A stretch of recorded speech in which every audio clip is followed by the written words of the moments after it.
Well, Coasters, it's Bruce here, and today I'm in this stunning place called Akaroa. It's just beautiful, and I'm with Margaret Moir. Margaret, thank you so much for agreeing to be interviewed. You're welcome, Bruce. Very welcome. We have 35,000 members, and they're all connected. They're all coasters connected somewhere, and this series of interviews will go firstly onto our Facebook page on a weekly basis, and coasters, it's going to play on a Sunday night. It'll be up every Sunday night at 6 o'clock, and you'll see it there. And then it'll go onto our YouTube channel. A copy of it will go to our Hokitika Museum, and you'll be able to see it there as well. And of course, we'll give Margaret and her family a copy as well on a memory stick. So that's about it, Margaret. What do you reckon?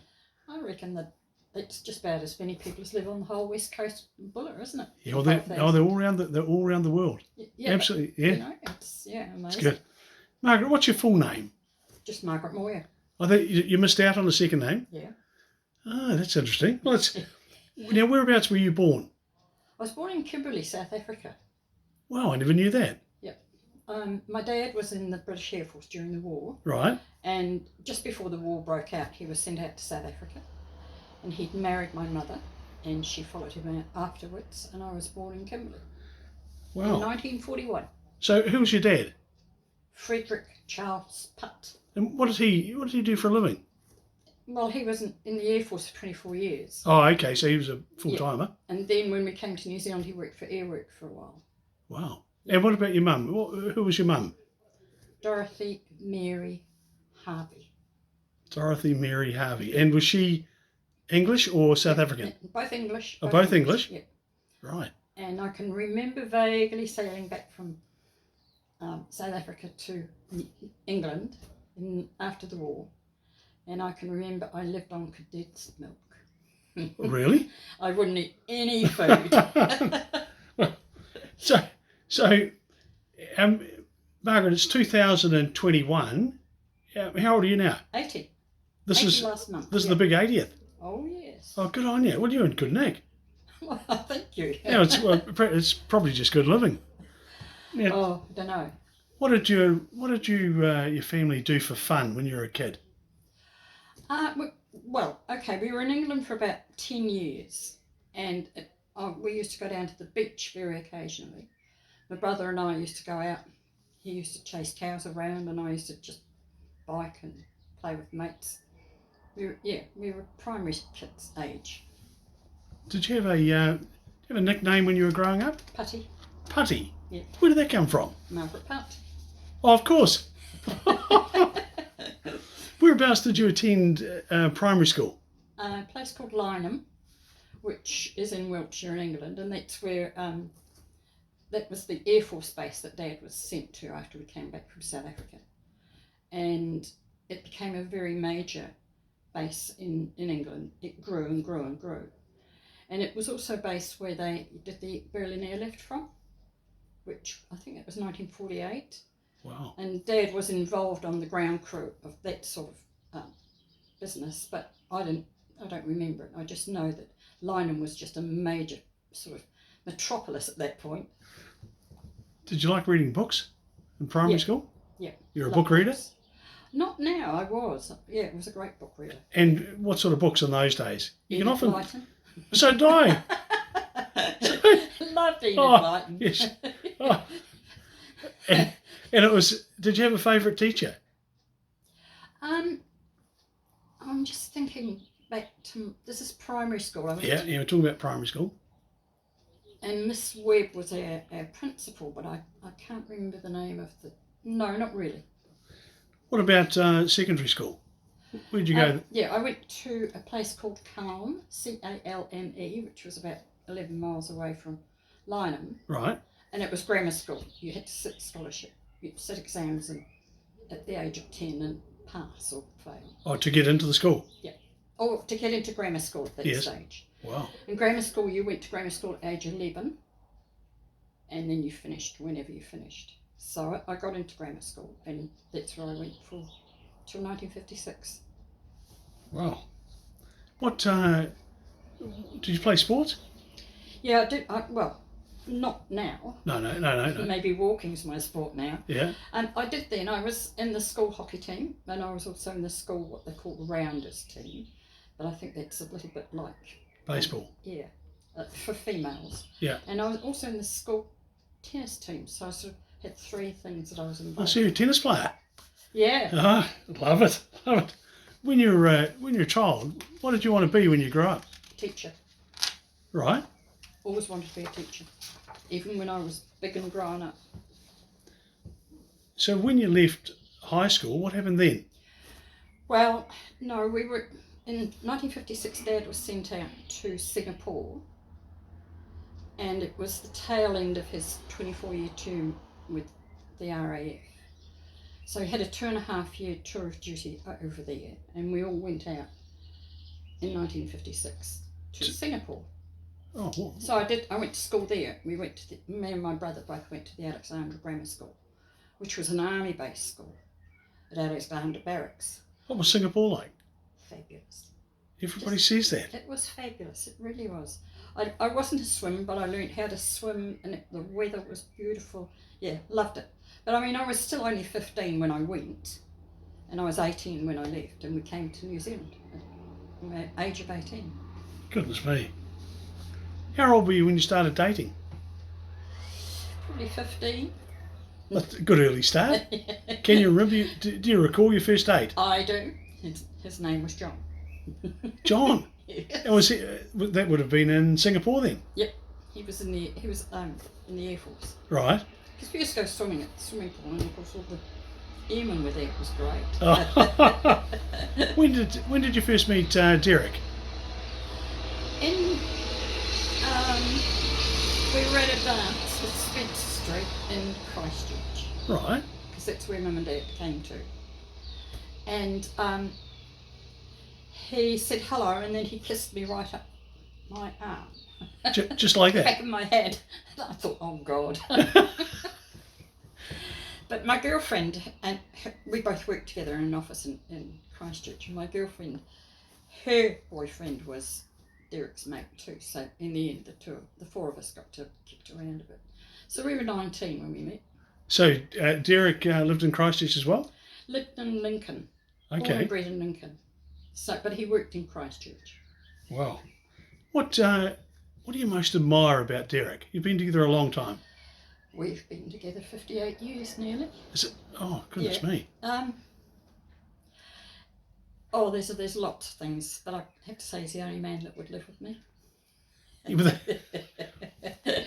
Right. He's very easygoing. He's very relaxed. I've never seen him do his call. He never ever gave the kids a smack round the ear. If any discipline was required, it was Margaret that did that. Of course he is. Yeah. And he's got that lovely sense of humour, Yeah, hasn't and he? he's got a real quirky sense of humour. Everybody loves him. So how long have you been married? It'll be 58 years. Yep, next month. So you must have got married in about 40... No, 63. 63 or 64? 63. 63, yeah. Wow. Well, that's good. That's it. That's huge. How many kids have you got? 2. A son called Glenn. Right. And a daughter called Tracy, and they were both born at Whakaroa. Okay. Because that's when they had births there. So that was interesting. I was pregnant. I needed to go to the hospital, and it was hissing with rain, as it does. As it can do every now and then. And so he got a Land Rover in case the roads were down. So took me up to the home, and then left me and went back home. And then when he heard he'd got a son, he came back up. The rain had eased off in his van, hit the steps of the Whakaroa maternity home, backed off, and backed into the lawn and got stuck. That's Derek. That's what I love about him. Oh, he's perfect. Did you ever meet your grandparents? I never knew any of my grandmothers. They were all passed on before we returned back to England in 1945. Right. Met my dad's dad and met my mum's dad. He died probably 2 years after we got back from South Africa. And my dad's dad died 5 or 6 years later. We didn't really get to know them that much. It's quite amazing how it's changed, isn't it? back then, Yeah. the woman died first, and now we die first. Yeah, yeah, It's yeah. And actually, there's not the same close connection. Like me at 80, and I look at what my dad's dad was like at 80, and he was a really old man that needed care. gosh, I remember a lady who lived across the road from home, and she became 60, and she was sitting on a chair outside, and she was really, really old. Yeah. And it has changed. It's changed a lot, hasn't it? It's brilliant. Tell me, what did you do for your first job when you had to go and make a living? Right. When we came to New Zealand, I was 18, and this was in September 1956. And I had applied in Singapore to New Zealand to go to Teachers Training College in Christchurch. So the interviews were in January. So I got an interview, but never got accepted. So I suddenly thought, God, what do I do now? I mean, all I'd ever thought about was being a teacher. So I wanted to be a teacher. So I said to Dad, come on, what am I going to do? And he said, well, I think that you should do something like typing and shorthand. So I said, righto. So I did typing, shorthand and bookkeeping 3 nights a week at the evening tech college, evening classes. In Christchurch? Yeah. Right. Used to bike down there 2 hours and then bike home. Bike from work down there 2 hours and then bike home for 3 nights a week for 2 years. And where was work? Work was Armstrong's, which was a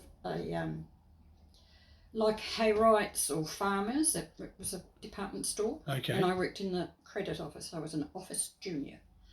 And you enjoy it? Yes, I did. They said to me, you're a bit old to be an office junior, which means we have to pay you more money. Can you recall any of the ones that are any of the ones that you worked with still around? Well, I can remember names. There, yes, a girlfriend called Pam Street. She's still around. She's in Christchurch. Right. I still communicate with her at Christmas, and she sends a card back. I remember the name of the boss. He was Mr. Bagkier, and there was a Mrs. Smart and a Mrs. Bloxham, who were the older matriarchs of the office. And yep. There was, 2 or 3 others, Claire somebody, and Julie Edley. And was it formal compared with today? No, not too bad actually. I found it quite refreshing after being in England, where it's very much a hierarchical system. Like Dad was only a flight sergeant, so of course everything above flight sergeant was that much better in England. Whereas here, everybody was the same. Everyone's equal. Yeah, it was great. So what happened from there? You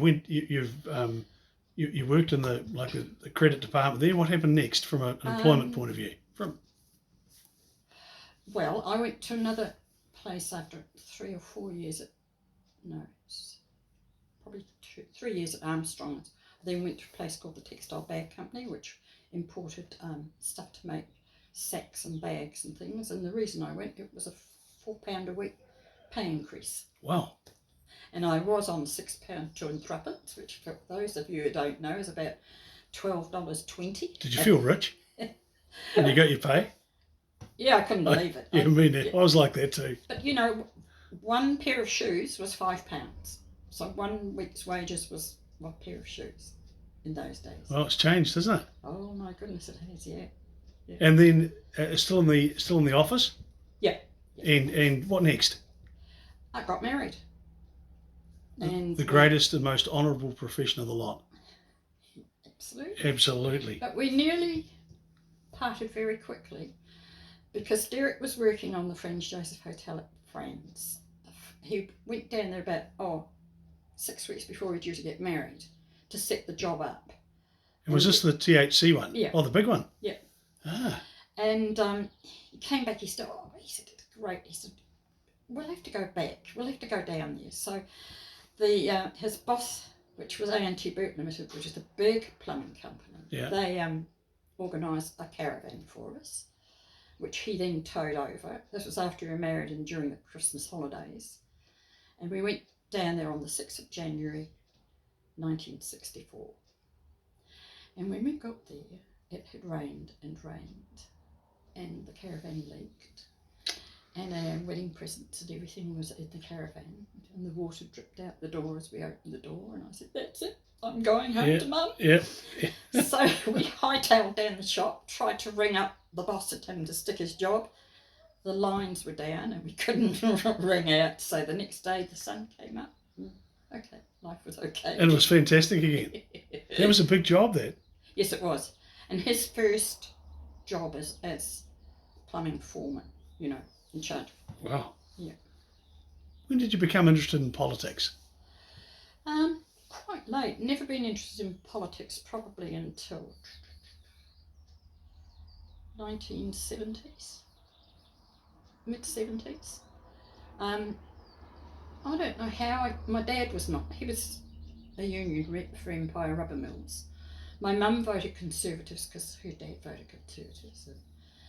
And, I have never been interested, but I was interested in what happened locally rather than national politics. Right. And got very involved in stuff at Franz Joseph. Like, I was on the church cleaning committee, I was on the badminton club, I was on the Plunkett committee. All the things that make a little small community tick. There's about 12 committees at that stage and about 36 people living at Franz. It was 36 families. And Well, when you make it to the church cleaning committee, you're there, aren't you? I know. You're part of the community. What was your first step into politics? Was it United Council? No, County Council. County Council first? Yep, that was 1980. And our councillor was leaving, moving away from the district. We didn't have councillors particularly for your district, it was for the Southern Riding. Oh, yes. And I think it was either Gary Milton or... No, it was Gary Milton was leaving the district. Derek Milton said to me 2 days ago, if you're talking to Margaret, please give her my regards. Oh, great. Yes, Yeah, it's a small world. River, isn't he? He's yes, he is, over Kaikoura way somewhere. So I went round 3 or 4 of the men in the community, farmers, and to see if they were going to stand, because I thought we should have somebody still based in Franz Joseph, given that it was a growing community. Yep. And none of them were interested. And I thought, what do I do now? So I said to Derek, I was raging about these men that won't do anything for the community. And he said, well, why don't you stand? I hadn't thought of that. So I put my name up and beat Mick Sullivan. Did you beat Mick? Mr. Westland? Yes, he rang me up and he said, congratulations, you've got a seat. And I said, because I hadn't heard, because we didn't have radio reception down there. And I said, have I? And he said, and you beat me. Very, very chuffed. Oh, look. Yep. Now, so who was on the county? Because the Westland County Council had the most stunning reputation right around New Zealand for years. Yes. Where did that come from? Who was on it when you started? Well, obviously Mick. Mick was on it. Guy Moynihan from Harry. And Bernie Giles from Whataroa. Oh, yeah. And Durham had got on it the term before, Nelson Cook. Just trying to... Good, solid people. A lot of them. Yeah, Graham Monk. Oh, yes. Doug Muir.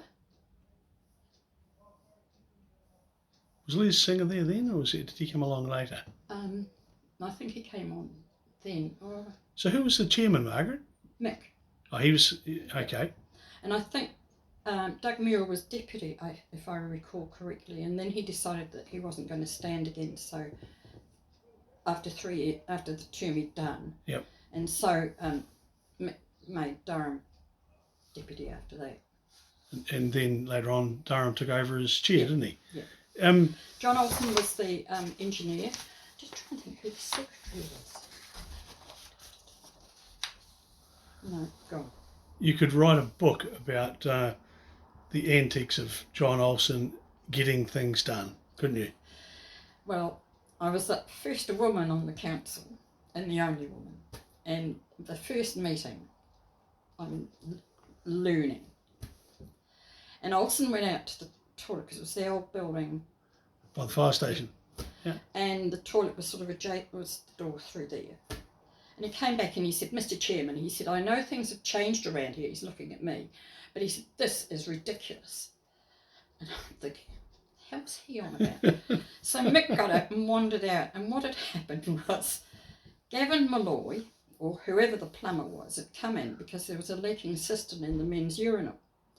And he'd put a chair there to get up and deal with the cistern, and gone out to get some tools. And of course John had gone out and he said, "Shit, there's a woman in the place."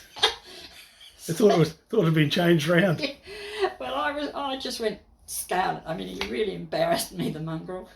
Why did it go through a period of time where it was so well thought of?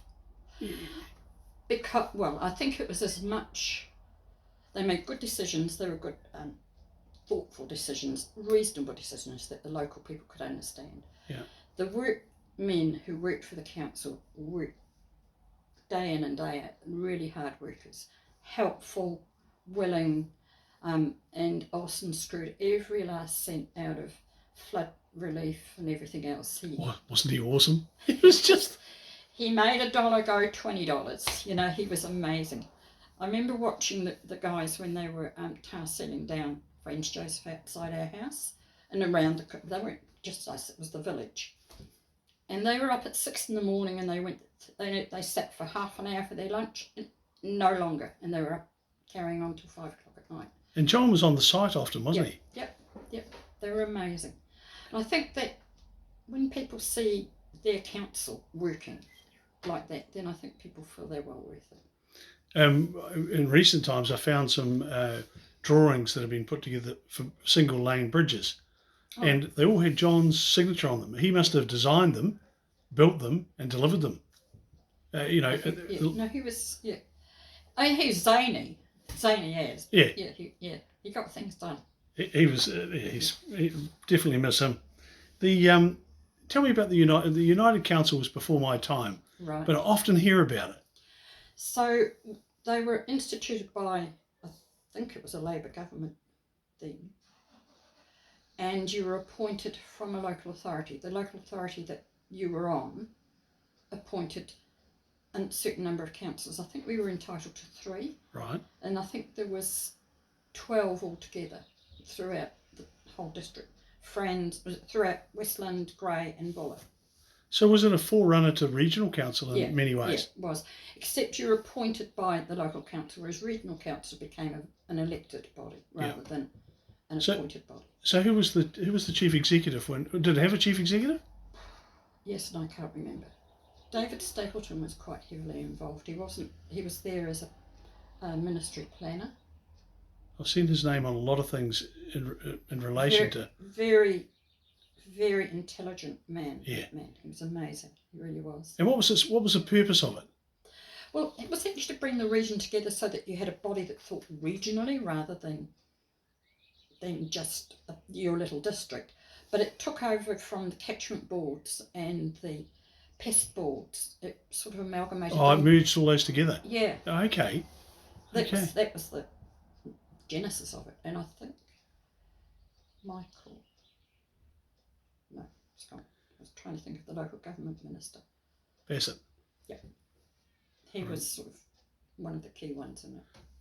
When you look at some of the paperwork, you guys spend an awful lot of time scrapping over the cessation of logging and all sorts of things. It must have been, I mean, we're doing the same now, just a different, it's 3 orders now and other things, but it must have been huge back then. It was, and I think that for me, I used to get really annoyed because most of New Zealand didn't understand the situation on the West Coast, that we had so much forests, that we had so much land that was not able to be rated. I mean, okay, there were benefits from Forest Service and Lands and Survey and all of those being employed over there, but the fact that we couldn't even use our resources, and it's become more and more of a pinch as far as being able to use resources is concerned over the years. Then when we finally got the West Coast Forest Accord, I thought, well, this is our treaty, our forest treaty. And is that the same as the Blakely Accord? Yeah. That's the same thing. Okay, yep. And I thought... Got it in the bag? We got it sorted, but within a few years it was chucked out. They just walked away from it, basically? Yeah. So were you involved in the negotiation for the... Yeah. How'd you get $120 million out of a government back in those days? Because back then that's a huge amount. Well, yeah, but when you look back, it might have been a huge amount then, but it actually didn't really. It didn't really benefit the coast the way jobs and things would have benefited them with forestry and the plus-on industries of forestry. I always I drive through Wataroa and Harry probably most weeks, and neither of them have recovered. No, they haven't. No, they haven't. Neither of them have had substantial money from that money that was granted. Yeah. And Wataroa, I think it's 200 grand for a haul out of 120 million. That's about it. And for Whātaro, really the only thing they've got that they can hang their hats on, which was nothing to do with this money, is the white herons. Yep. You know, there's not a lot there that will pull visitors to Whātaro for a holiday. Or I don't think there is.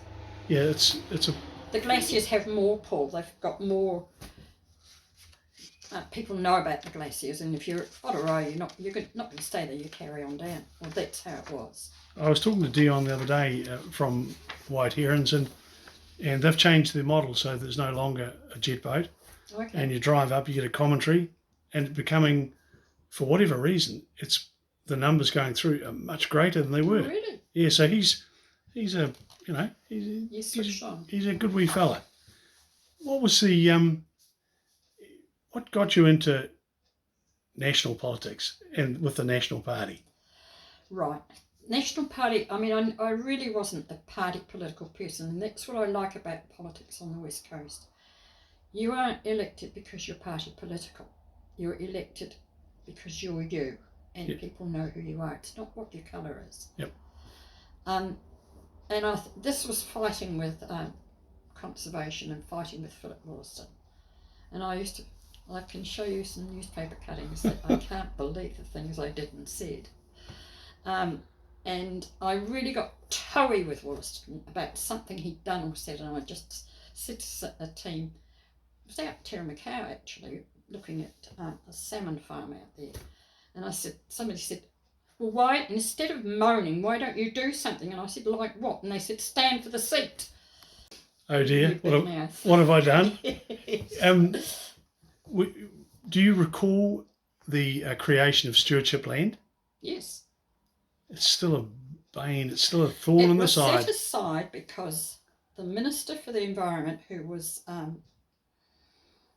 Jeffrey Palmer, said that that land, he said they want to be a land ministry. It was not going to be a land holding ministry, it was sort of policy stuff. And the conservation land went into conservation immediately, the production land went into production, and then there's what we called Limbo Land. I don't know if you remember that term, Limbo Land. It wasn't good enough for conservation, it wasn't really good enough for forestry at that point. So it went into this bowl of Stewardship Land. Now it's wonderfully it's the most pristine, and it's full of endangered species, and it's and yet it covers vast areas of our mining resources. So there's a discussion going on there that I don't think will end quickly. And neither should it, because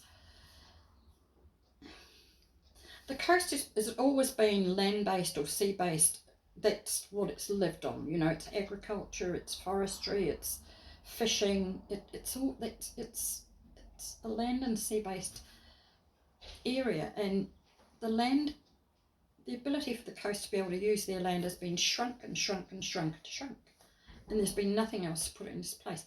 I know tourism, and that was always thrown up as the answer to everything. But it's not, because it's a bit like farming, which, you have highs and lows, and as time goes on, look what's happening now. Farming's still going. Hard to believe. Forestry's still going. Yeah, tourism, to me, from a risk point of view, sits about where gold mining is. It's pretty risky. Yeah. There's, and unlike gold, there's not huge dollars to be made in it, from what I can see. No. So in the lead up to the... And you had to go at both. I've tried most things. And in the lead up to the 1990 elections, nobody in their right mind would have bet on you taking the West Coast with a majority of 2-5-2-4 and winning 90% of all the West Coast booths, which has never been done before.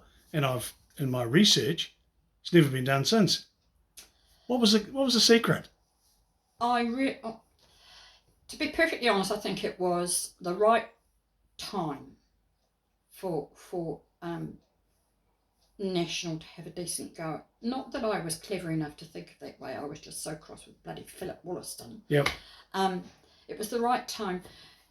Coasters were not happy with their sitting member because he just didn't seem to spend any time on it. Who was that? Philip? Sir Kerry Burke. Sir Kerry Burke, yeah. Yep. And his wife had died with cancer and that. And he got his knighthood and he said, "Oh, it's not for me, it's for the coast." I thought, bloody stupid for the coast. And the people, I think, had enough. And I don't know. I worked really hard on the campaign. I had a great team. I had a team from Karamea down to Who was in your team back then? Oh, there were branches, National Party branches in all of those areas.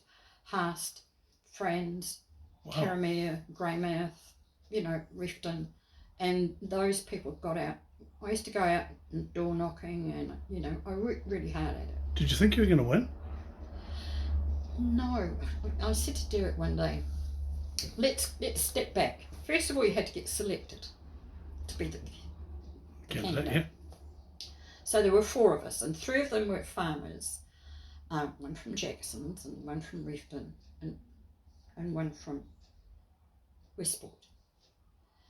And the system was that you had to get, I think it was 50% of the votes, plus 50% of the vote straight out, or bottom one dropped off, and then they voted again. It was sort of like a ever-decreasing circle system. Scary.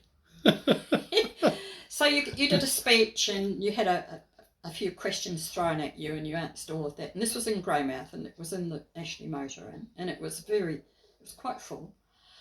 And I got in the first vote.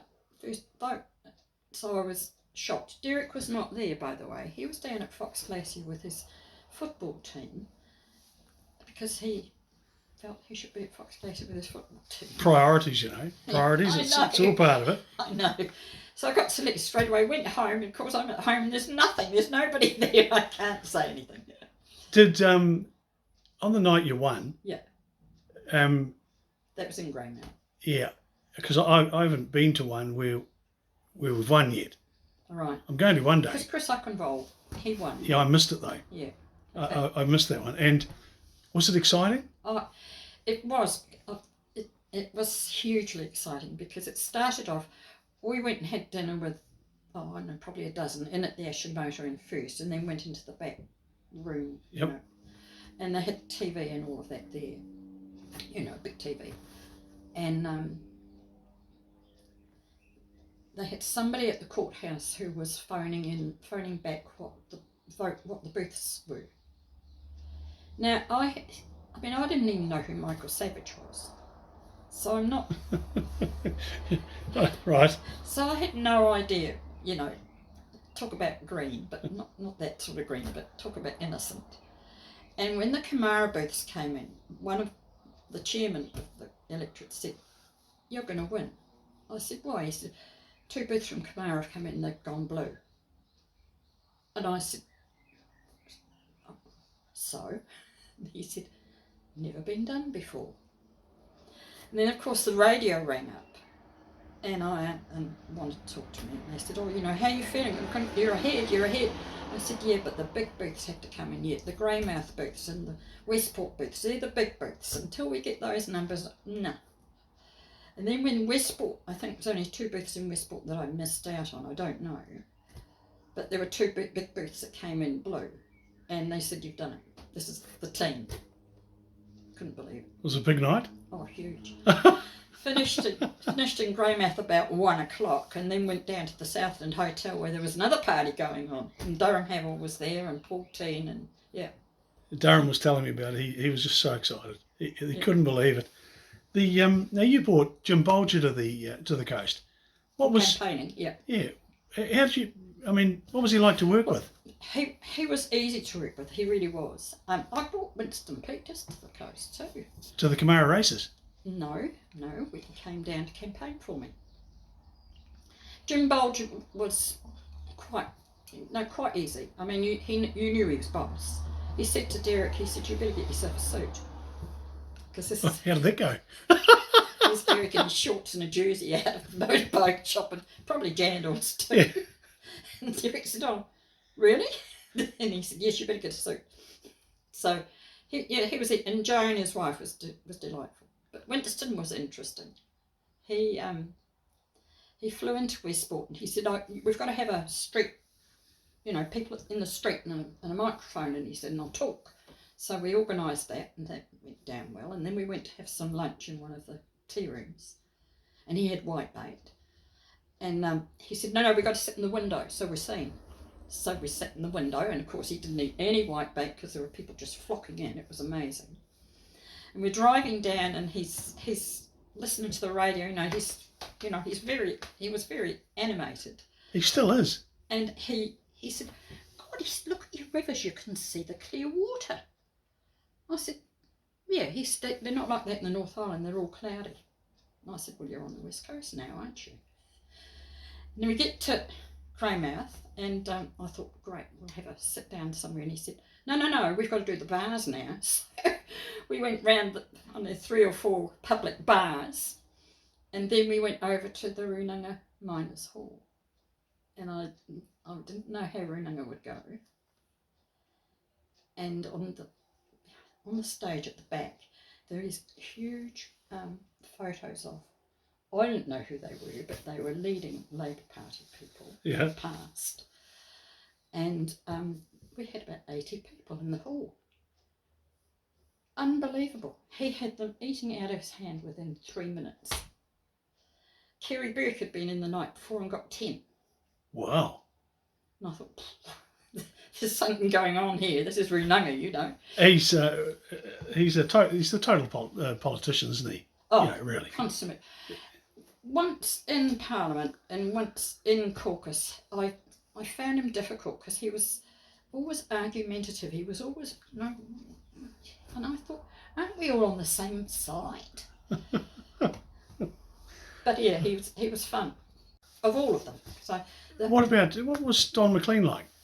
McKinnon. Don McKinnon, sorry. Oh, great, big, tall, lovely man. Mana? Yeah, respect. Yeah. Yeah. And even now, I have great respect for Don McKinnon. And Bulger annoyed me at times, but Don McKinnon never. He was a very... A gentleman. Yeah. Then, so you sat again in 1993. And was that as a list MP or was that as a... No, because we were still first past the post there, and the list thing came through in 96 for the 96 election. Right. Oh, okay. Oh, that's when that occurred. So Damien got in 93.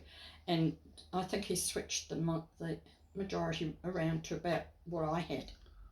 Quite a big turn back. So, and I was disappointed. I thought I might have snuck in the second time, but no. Yeah, and you did so much work in that first 3 years as well, and often it's work that's unseen not, it's unseen, and so people, they go, well, I wonder what's happening up in Wellington, and I understand that. Now, in 96, you sat again, yes, and moved on after that. Now you become a director of Timberlands. I became a director of Met Service first. Right, and what was that like? Oh, it's great. I mean, I know nothing about weather. It's either good weather or bad weather. Yeah, it's raining or it's not. And I had to fly to Wellington for meetings, and I learned a lot, and it was a very successful little SOE. And a good board to work with? Yeah, brilliant. And an excellent chief exec. He was Canadian, but he was brilliant. Wow. And really, he made it quite a profitable little business. So that was my first shot at anything like that, governance. The corporate world? Yeah, well, yeah, not so much the corporate world, but governance and understanding. Yeah. That sort. I mean, we'd run our own businesses, but this was different. It was great. And then on to Timberlands after Timberlands that? was much later on. I'm not sure why, but it was much later on. I wanted Timberlands because I thought this is something I know about. Sustainable logging, my here we patch, go. yeah, It's just yeah. great. Just great. But politics gets in the way of that sort of thing, doesn't it? Yeah. You know. So what was with the Met Service? Was there something happened at Met Service that where you went, I've contributed here. I've been part of this because I don't know anything about Met Service. I'm like you. I know when it's raining, Well, it's raining. When we were there, when I was on the board there, when they got a contract to do the press weather maps, Okay. which was a big contract for them, and they still have it. So that's a long time. That's a long time.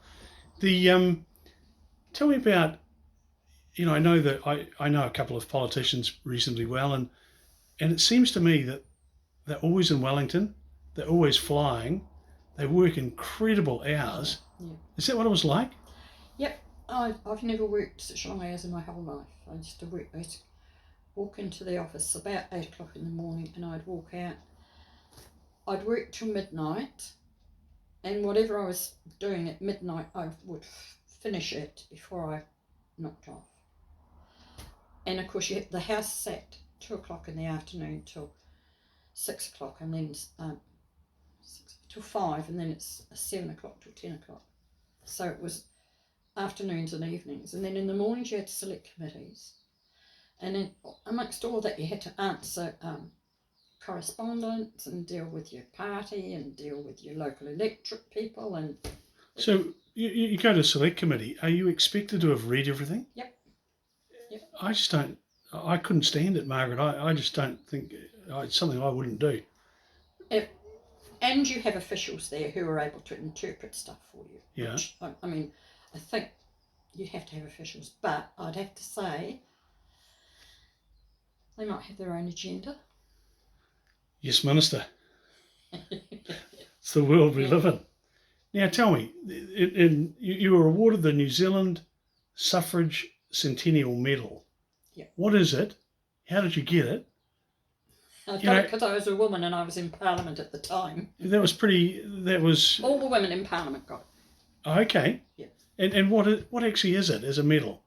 Well, I'll show you. I've got them in the bedroom in there. Right. Because there was another one for local government too. There was a local government medal went out as well. That anybody who was involved in local government got one. So, but a special occasion? I can't remember. Well, one thing you will remember is that in 1995, the Queen said, better give Margaret an award. Well, it didn't quite happen like that. Yeah. No, in 1995, I'm at home at Kaihinu, and the phone went, and it was somebody from the Prime Minister's office. And I said, what are you ringing me up for? Because I'm a bit direct. And he said, well, Mrs. Moir, he said, we have written to you, and the envelope has been returned, gone no address, unable to deliver. And he said, so I thought, well, I better find out if you have moved. I said, well, I haven't. I'm still here. What do you want? And he said, well, we wrote to you asking if you would accept the Queen's service order. I said, you're kidding. He said, no. And he said, because we usually write and ask first and make sure that the potential recipient's happy about it. So I got in the car and I raced into town and said to Derek, guess what? Oh, such. It was amazing. Now, when you went to Wellington to get for the award to be given, who was the Governor General? Dame Kath Tizard. Oh, that would have been nice. She was lovely. Was it a neat ceremony? Yes. Did you have all the family there? I had my dad, and my mum had died about a month beforehand. Oh. But she knew about it. Yeah. She knew about it. And I had my son and his fiancée and my daughter and Derek. In fact, I've been going through photographs to get rid of stuff. And special, but yeah. that would be pretty special, wouldn't it? It was. Yeah, we're at Government House in Wellington. And then we went to Bellamy's for lunch. afterwards. Wow. So Oh, I think that's amazing. And then in recent times, you worked at you were treasurer for Amy Adams. yeah, What's she like?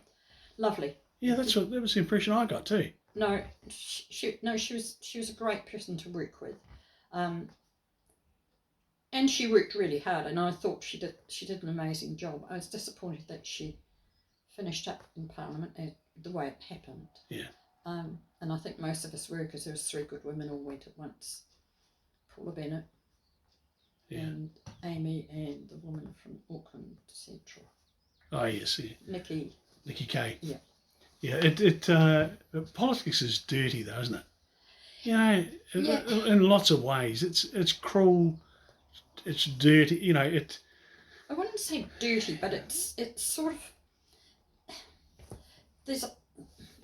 there's another point of view which you haven't considered. You know, you sort of think, oh yeah, get on with that, and then you find out, well, there's 2 people working against you, and you think, why didn't they say what their argument was? yeah, on day one. Yeah. It would seem to be so easy to do. When did you decide to retire? 9. No, we were at Kaihino, and I said to Derek, we were 64, both of us, because he's 10 days older than me. Oh. So I said to Derek, so where are we going to retire to? And he said, straight away, Southside. And I said, Southside Hokitika? He said, yep. I said, no, I'm not going to retire to Southside. He said, where are you going? I said, Canterbury. I'm not going to Canterbury. I said, okay, well, we'll just have to meet up every now and again, won't we? So, some weeks later, one day he said, I do Ekaroa.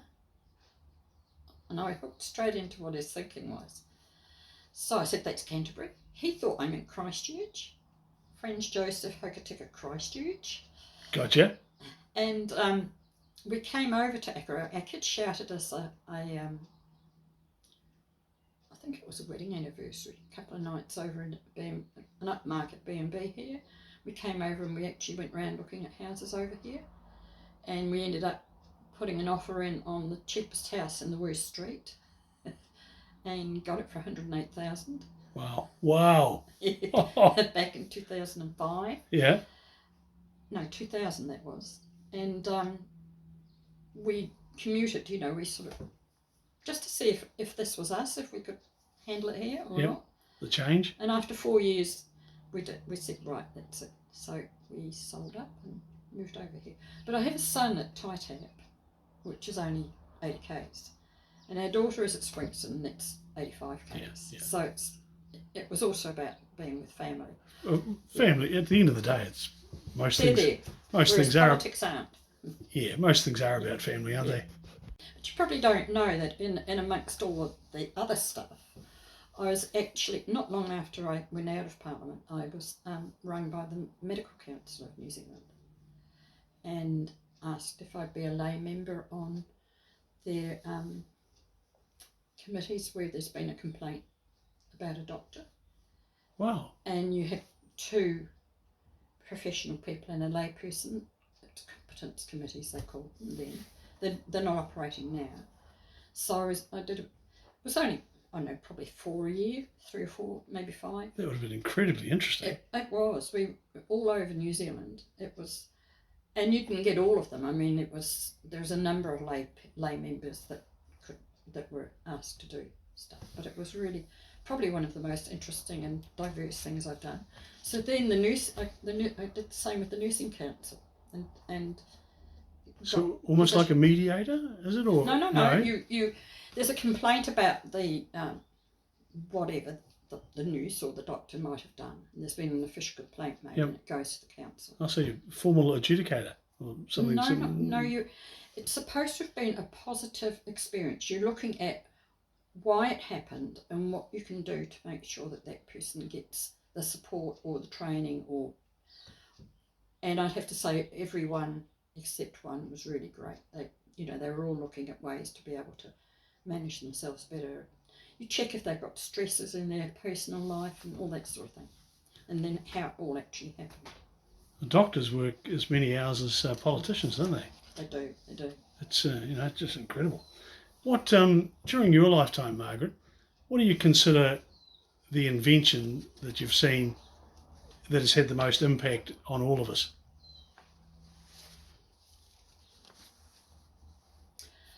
Well, I mean, cars were invented, but I think actually they're computers. Yeah. Because they don't affect Derek. He doesn't want to know about computers, but he still does. He had an Apple iPad that was one of the first ones out. It just carked the other day. Right. But he still goes in to check his recipes on a tablet, but Yeah. he doesn't do a computer. I think that's probably, I didn't have computer skills in Parliament.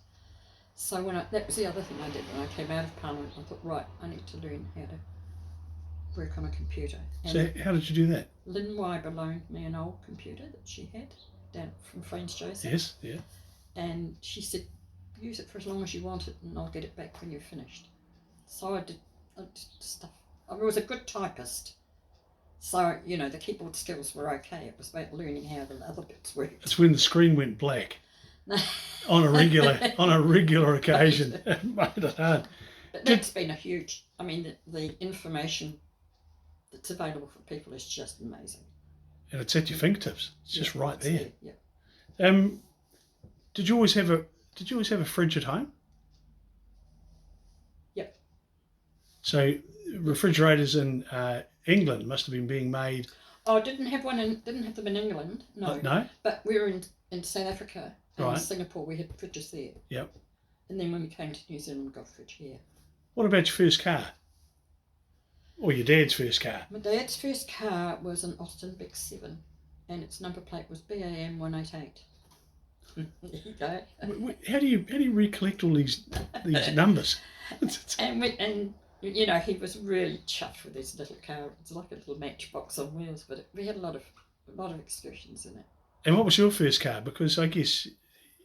Well, it was Derek's car actually, and it was a 1928 Austin 12.4 with a gate crash gearbox. Oh, don't you wish you still had it? He taught me to drive in it, but then he moved into a Model A, a 1928 9 Model A, which he had all done up, and we went away on a honeymoon in it. Goodness me. All round the North Island, upon the ferry. Did it break down? No. She ran out of brakes, but she didn't break down. Wow. We were on the wharf at Napier, just looking at what was going on, and the cops hove to, tapped on the window. I said, God, are we parked in the wrong place, Derek? And he said, I don't know. And wound the window down, and I had one like this. He said, how? So, buddies for life? Yeah, just about. How's the world today different from when you were a child? Oh, well, it's almost a century difference, isn't it? From when I came to New Zealand, the only way we could communicate apart from phoning, and that was very expensive. It took 2 weeks to get a letter over there and get a letter back. I think for me it is travel, the ability to jump on a plane and go places. How many people in New Zealand actually travel overseas or did before COVID regularly? A great number of them. Yeah. And I think that the information systems that we get, everything's different. It's all different. It's like another life. Is it better? Or just different? Mostly I think it's better. More stressful probably. Because I think when I was a child, my parents were children, it was all manual stuff that you did. You walked everywhere, or you dug the garden with a spade or a shovel or a fork. Now you get a rotary hoe, or the convenience is much better, and I think probably not as good for long life as what it used to be. Well, but we're all living longer. I know, but I think pills keep us going longer too. Well, you're probably right. Margaret, during your lifetime, was there a person that came along that sent you in a certain direction, like a mentor or someone who came along who changed the way you thought? not necessarily a single person. I think for me, on the around the Western County table was that's where I learnt so much, and where we did town and country planning hearings and listening to the other side of the story and understanding, hey, you don't know it all. And while you might have had an opinion about this particular thing when you walked in the door here, you actually hadn't considered that and you hadn't thought about that. I think it was working within a group that changed me as much as anything, I think. A particular person, no, I've always just followed my nose. How would you describe your sense of humour? Probably not as good as Derek's, but I do have a sense of humour. No one's got one like Derek's. I know. I know. Everybody talks about Derek, when he starts to tell a story, everybody's listening. I've got a good sense of humour. Sometimes people look at me and think, did you say that? Do you have hobbies these days? Computer.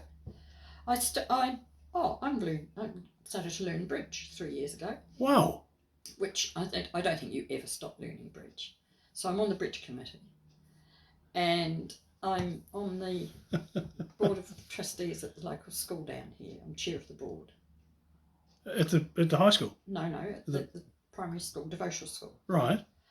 I worked in that office for 7.5 years when we got here.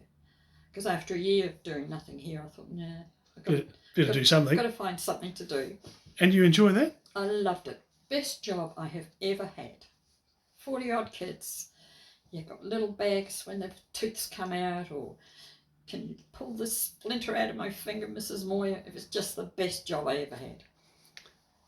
I've got a question here about meeting famous people, but I don't think I've interviewed anyone who will have met as many famous people as you have. Oh, I met the Queen. And wow. And I met John Major, who was Prime Minister of England. Yeah. Anyone where you went, gee, they were nice people? Famous though. I met. They don't have to be famous. To be no. Well, famous is just a word, isn't it? I met Dame Patsy, the current, or the Governor General. Yeah. What a gorgeous woman. Just a lovely woman. But, I think so many people, when they're in position of power or high up the ladder, when you actually get under that veneer, they're great. They really are. They're just normal. I take people as I find them till they hit me in the face, and then that's it. It's over. Yeah, you're very well travelled. Is there a place you've been to where you felt at peace, where you went, wow, this is me? Well, in the latter years we had 2 or 3 holidays in Malulaba in Australia, which we really enjoyed. Right. And currently we go every year to Okiwi Bay, which is the Marlborough Sounds, with all of the family. So that's the grandkids and kids and their spouses. And we have a week to 10 days with them. I wouldn't say, I'm at peace, but it's quite energetic. Not that I fish, but it's energetic. Here's nice though. Enjoy here. What's the most beautiful place that you've been to? Not necessarily a place you wanted to live, but somewhere where you've gone, Akaroa is beautiful, Yeah, it's quite stunning. It's you've got the west coast, and you've got this coast, quite different. Opposites. But I think I loved Hokitika. I think it is beautiful. The sunsets there are just gorgeous. Yes, they are, aren't they? They're just. We have sunsets here, and I say to people, not a patch on Hokitika. I really enjoyed Hokitika. Beautiful, but so much of the coast is beautiful. I love Punakaiki. It's the places that you always remember them. What about important lessons that you've learnt in your life? Because there's a lot of young ones who'll be watching this. Out of curiosity, they may not have heard of Margaret Moir, but the but a lot of people, their parents will have and their grandparents will have. Is there a lesson in life? I learned it in caucus. And standing up in caucus, waving my finger at Jim Bolger about something. You don't wave your finger at the leader of the country. And I got told by another backbencher, pull the finger back. If you're going to criticise or go off about something, you need to have an alternative to put forward. You don't go rip, shit and bust arguing about something unless you've got an alternative. That's a really good statement in my view. And I never ever thought of that until I was in caucus. So what's your alternative, Margaret? Oh, you know, you can sound off. It's a bit like social media. You can sound off without having to justify why you're sounding off. But when you're on the spot, you've got to, you know.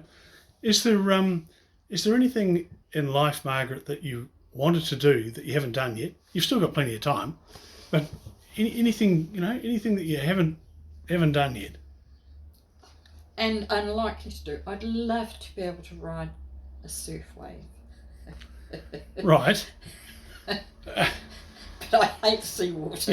I just watch them and I think, oh, I'd love to be able to do that. Some of them are pretty clever, aren't they? Yeah, just amazing. What would you say that you know now that you didn't know when you were 20?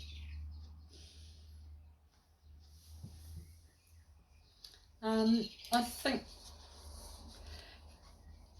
when I was 20 and life was ahead of me and I got knocked back on teaching, I think it was about understanding that there's always another way. You might not have the job you want, but you can work towards it. You might not be able to, I don't know, plan what you want to do, or something comes up. You find a way of doing it the best way you can. I think it's about glass half full, and I'm a glass half full girl. Yeah. And of course, during life, there's always knockbacks. Oh yeah. And if you're a glass half empty person and you get a knockback, it's quite hard. Oh, I had to pull yourself up again. But, I mean, after that election in '93, I thought, right, Margaret, the first thing you've got to do is go down and go and pick up the mail in Hokitika. You can't hide out here for weeks. Yeah. So I went down into Hokitika and got the mail and talked to people and so on, which was a challenge for me because I was, you know, pretty disappointed. But you've got to bite the bullet and do something positive.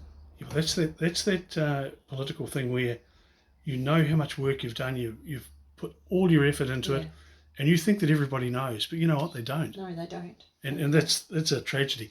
What's been the best age of your life so far?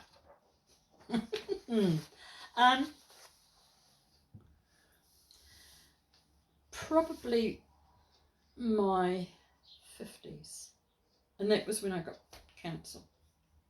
Well, 40s and 50s cancer, and not so much central government politics. I found that a lot harder because central government politics, you really don't have much opportunity to make a huge change.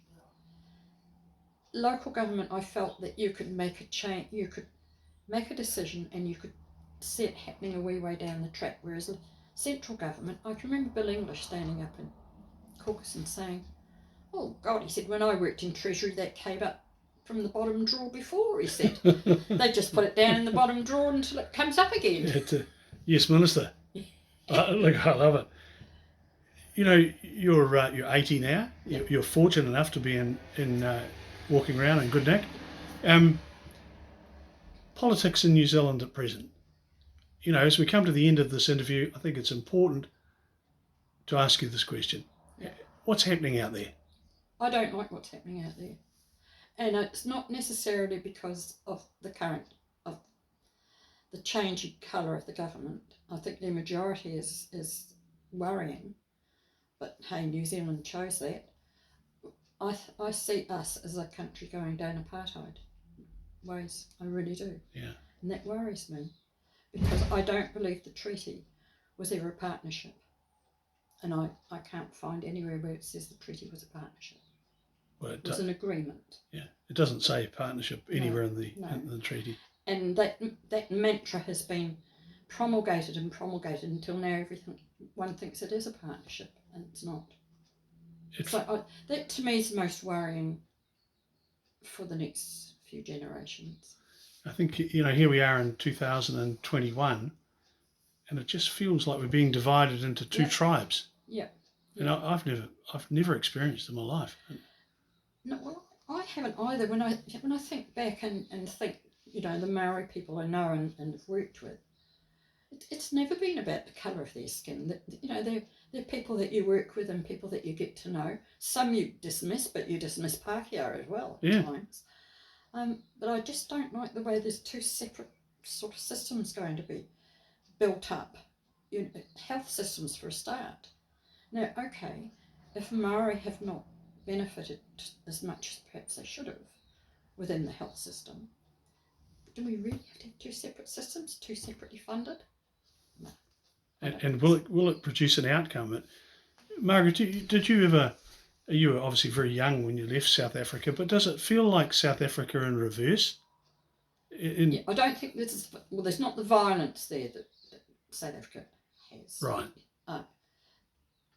And to be honest, I was only 4 when we left, so I can't really remember. But I don't think it's as severe as that yet.